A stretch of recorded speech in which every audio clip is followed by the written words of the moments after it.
Guys, I guess this was just inevitable, but we have just witnessed a truly historic performance. Immortality and a triple-double for Codi Miller-McIntyre. Everybody in the building is on their feet. This is one of the greatest performances you've ever seen in Europe. Thursday night, Baskonia's guard Codi Miller-McIntyre broke the record for assists in a single game and recorded only the 4th triple-double in EuroLeague's history. 11 points, 11 rebounds, and 20 assists. That's Miller-McIntyre's stat line. Last time anyone recorded a triple-double was 5 years ago, when Nicolaitis did it in 2019, and the one before it happened 13 years before Kalaitis, when in 2006 Nikola Vujicic had one too.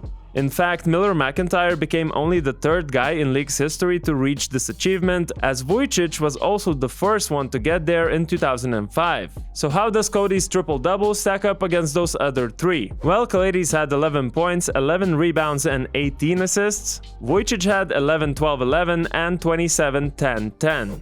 Basically, Miller-McIntyre just repeated Kalaitis' points, rebounds, and then had 2 assists more, while Vujicic had one of those more traditional triple-doubles when the points is the biggest number. Now, if I had to choose which one of these is the most impressive stats-wise, I would go with the most recent occurrence. Granted, it happened against the bottom-of-the-barrel team this season as well, but to be honest, looking at all of those triple-doubles before, both Vujicic and Kalaitis had their triple-doubles against underdogs too. And of course, I do find this triple-double the most impressive because it also broke the assists record. Perhaps that's something we should actually give more attention to than the triple-double itself. So he's 3 points away from a triple-double. Here it is! Oh, what a way to break the EuroLeague record! Miller-McIntyre generated 60 out of 94 points scored by his team. 60. 11 points from himself and 49 from assists. The previous record was reached 4 and 9 years ago, first set by Stefan Jovic with 19 assists in 2015, and then repeated by Facundo Campasso in 2020. Funnily enough, after I'll say this, you might start thinking that it's easier to reach a high number of assists in Europe compared to the NBA. The thing is, over here, the player is awarded an assist even when the receiver of the pass is fouled and makes at least 1 free throw. But again, we cannot forget the history of how assists were understood in Europe before the changes implemented in the last decade. You see, the old rules of statistics would only count the assist if the player receiving the pass shot right away. That means no dribbles, no post play, just a simple pass and shoot. That is why EuroLeague legends who played back in the 2000s averaged way less assists than their modern counterparts. For example, would you believe me if I told you that shooting guard turned point guard Thomas Walkup already has more assists than one of the greatest passers in EuroLeague's history, Šarūnas Jasikevičius? Of course, it's also about the format changing and now there's more games, but still, that's mind-blowing. Now, for those who are familiar with the records in the NBA, or in fact by daily box scores there,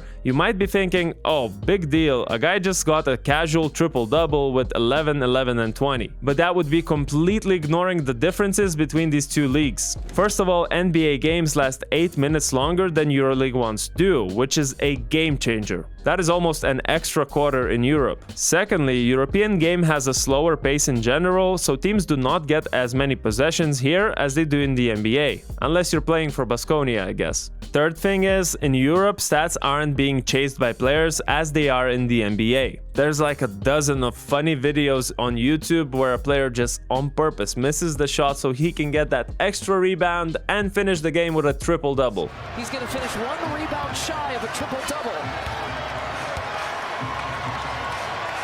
And that'll do it. Oh, he got it.